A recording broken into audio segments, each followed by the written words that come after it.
Bonjour à tous les amis, j'espère que vous allez bien. Petite prévia pour la rencontre de demain, finale, Super Coupe d'Espagne entre le Real Madrid et le Barça en Arabie Saoudite. Pour cela, je suis avec Guillaume Pomade. Comment ça va?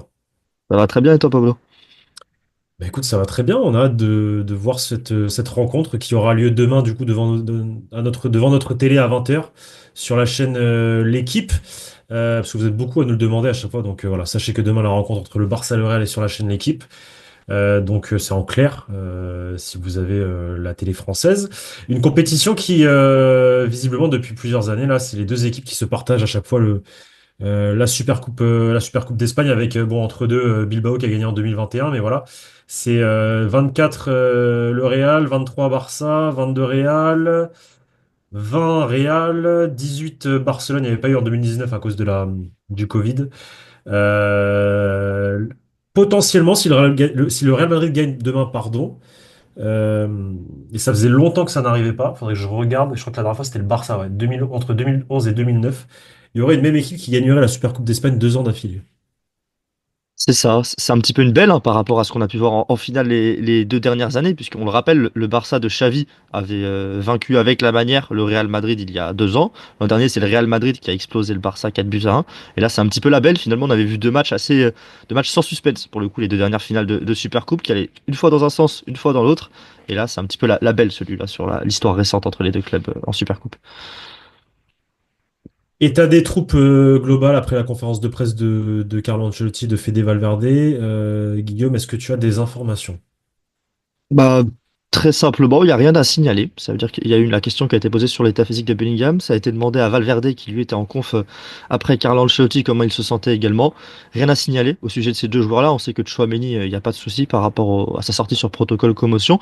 Et retour de Luka Modric à l'entraînement. L'entraînement est en train, d'ailleurs, actuellement, à l'heure à laquelle on tourne, de se dérouler. Luka Modric était bien présent avec ses partenaires comme prévu. Donc, aucune absence. Alaba est également dans le groupe. Logiquement, on ne devrait pas le voir apparaître sur la pelouse pour l'instant, même s'il est déjà dans le groupe, et donc uniquement Militao et Carvajal absents.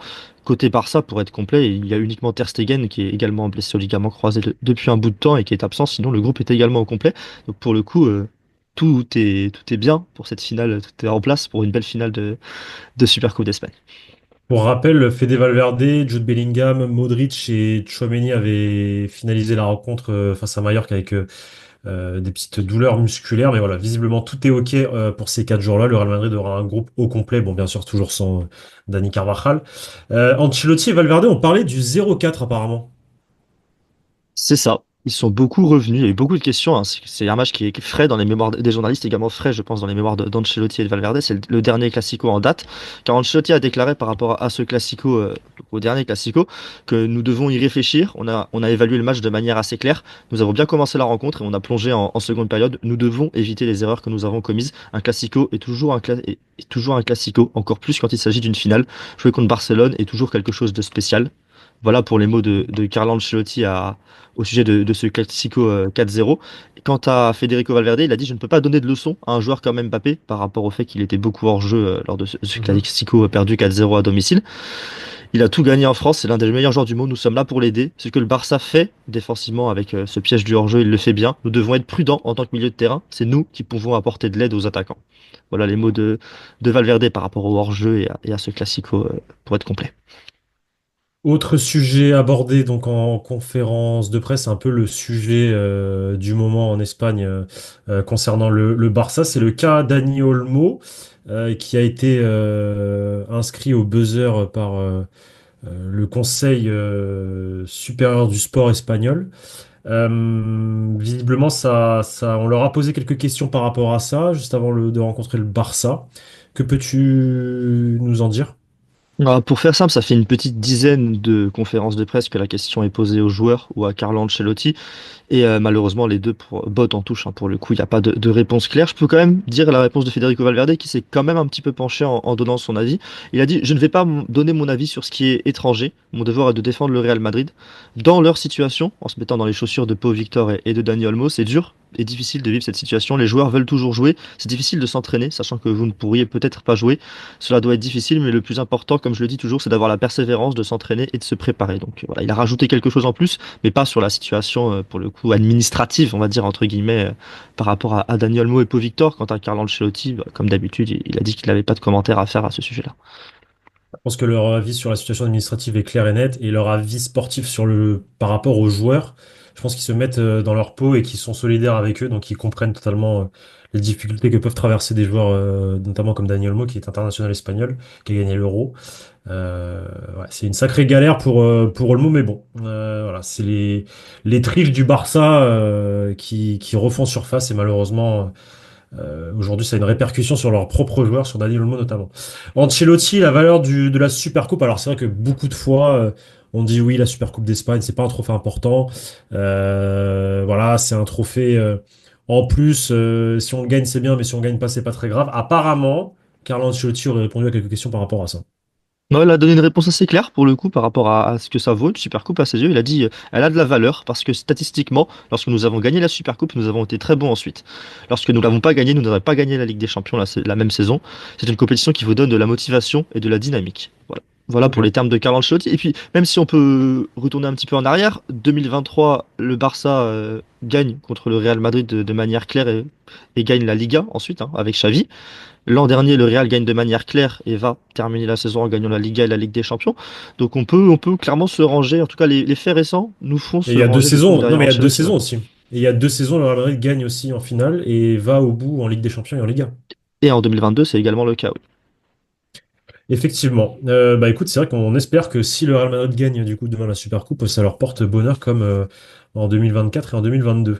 Valverde a également parlé de son utilisation dans la tactique de Carlo Ancelotti. Qu'est-ce qu'il a dit? Il est revenu notamment sur les rotations. Je me remets la déclasse sous les yeux, comme quoi il a disputé tous les matchs cette saison. Il a dit: je suis heureux de continuer à jouer en tant que titulaire. Je suis heureux d'avoir la confiance de l'entraîneur. Avant le match de Copa del Rey, nous avons discuté avec Carlo Ancelotti. Nous nous sommes mis d'accord pour que je joue 45 minutes. Je joue encore, j'essaye toujours de me faire ma place dans le meilleur club du monde. C'est une grande joie. Pour moi, c'est très bien et j'aurai le temps de me reposer en juillet. Voilà pour parler un petit peu de cette utilisation jugée trop importante par beaucoup d'observateurs du football par rapport à Valverde. On avait quand même vu beaucoup de monde faire du bruit et être mécontent de sa titularisation en Copa del Rey contre une quatrième division. Voilà l'explication, on va dire.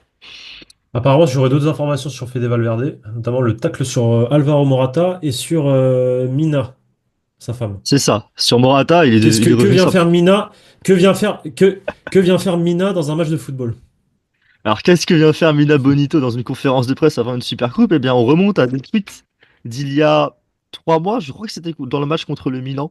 Si je dis pas de bêtises, elle avait tweeté sur le fait que Valverde était hors de position, globalement. Et donc, on Mhm. remonte sur ces tweets-là, question aujourd'hui en conférence de presse à Valverde. Ok. Et ce qui est quand même intéressant, c'est qu'il a été très sincère dans sa réponse. Il a dit: l'entraîneur veut toujours le meilleur pour moi et pour l'équipe. Ma femme veut ce qu'il y a de meilleur pour moi. Et je ne peux pas rester ici à discuter de qui a raison et qui a tort. Les deux parties ont défendu ce qu'elles aiment le plus. C'est tout à fait compréhensible. L'important, c'est que Pas mal. l'entraîneur et moi soyons clairs. Après le match, nous n'avons pas parlé du tout parce que je ne savais pas. Il n'est pas sur les réseaux Valverde, il ne le savait pas après le match. Et il a ensuite expliqué que quelques jours plus tard, nous en avons discuté avec l'entraîneur et tout est rentré dans l'ordre. Je respecte toujours ce que dit l'entraîneur. Donc c'est quand même intéressant parce que ça montre que ça a été un sujet de discussion. Ce qui est quand même du coup déjà un petit peu plus une réponse qui apporte quelque chose. Pas de Quant langue de au geste, bois. c'est ça, pas vraiment de langue de bois sur ce sujet-là, ce qui est assez rare pour être souligné. Quant à Morata, il a dit que c'était la situation, c'était le geste à faire à ce moment-là. Il a opté pour la meilleure chose à faire pour l'équipe et que c'était enfin le geste au moment propice, ce fameux tacle qui Mais empêche Morata pourquoi de lui partir au but en 2020 du coup, si je dis pas de ouais, bêtises. mais pourquoi lui a demandé ça? Pourquoi il lui a posé cette Bah écoute, question? c'est finale de C'est Super Coupe, hein. logique. Finale de Ouais, mais Super Coupe. bien sûr qu'il le refait. En mode s'il le referait demain face au Barça, c'est ça? Je, Si- je, si- je crois, si- je crois, j'ai pas retenu spécialement la question, mais je pense que c'est finale de Super Coupe. Ils ont dû revenir sur ses meilleurs moments en Super Coupe ou ils le considèrent comme ça, tu vois. Ok. C'est ça le lien, j'imagine.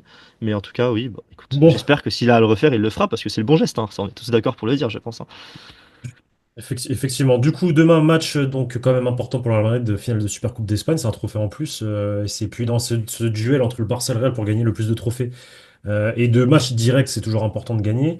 Surtout que là, le Barça reste sur un 0-4 au Bernabéu en Liga. Alors, les formes sont bien différentes du mois d'octobre dernier. Le Real Madrid, on peut le dire, commence à trouver son rythme de croisière, tandis que le Barça peine pas mal. Donc, à voir demain ce que ça va donner. On est en janvier maintenant. Deux équipes au visage bien différents. Les compos probables ou la compo probable du Real Madrid, celle du Barça, on s'en fiche un petit peu, c'est pas le sujet de la vidéo. La compo probable du Real Madrid demain, moi je pense qu'on partirait sur la même tactique et le même schéma que face à Mallorca. On prend les mêmes et on recommence, hein. Je pense que ce qu'on est tous les deux d'accord là-dessus et que tout le monde va être d'accord et annoncer la même chose. On prend les mêmes et on recommence. Il y aurait pu y avoir quelques indécisions par rapport à l'état physique des quelques joueurs qui avaient quelques douleurs musculaires à la fin de la rencontre. Tout le monde est disponible, donc je pense qu'on prend les mêmes et on recommence. Et d'ailleurs, côté Barça, ce sera sans doute la même chose, hein, par rapport à la compo contre l'Athletic Club. On prend également les mêmes et on recommence. Donc côté Real, ça donnera Courtois dans les buts, Vasquez à droite, une charnière Tchouaméni-Rudiger, Mendy à gauche, un milieu de terrain Valverde, Camavinga, Bellingham, et en attaque le trio Mbappé, Rodrigo et Vinicius Junior. Et bah écoute, on est bon. Petit prono, moi je fais pas de prono personnellement, mais toi t'as un petit prono? Écoute, c'est des matchs qui ont été des matchs fleuves quand même. Du coup, ces dernières finales de Supercoupe sont clairement allées soit à 100% dans un sens, soit à 100% dans l'autre. Pour le coup, donc j'ai envie de repartir là-dessus. Je trouve que le Barça a été très convaincant contre l'Athletic Club. Mais je pense que le Real a tout ce qu'il faut et a surtout l'esprit de revanche sur ce match. Donc victoire, allez, 3-1 du Real Madrid. Victoire 3-1 du Real, mais un Real qui mène 2-0 un peu rapide, assez rapidement, un peu comme on l'a vu l'an dernier. Et après un match qui est quand même relativement maîtrisé de la part du Real Madrid, qui ne se fait pas peur et qui arrive à déjouer le piège du hors-jeu avec un but. Le premier but d'Mbappé dans un Classico, je le sens bien demain. Et j'espère que ce sera le cas. Et bah écoute, on verra si t'es un voyant ou non, les amis. Merci beaucoup, Guillaume. J'espère que ça vous a plu. Et du coup, on se dit à demain pour le débrief de cette finale de Super Coupe d'Espagne entre le Real Madrid et le Barça. Ciao. Ciao.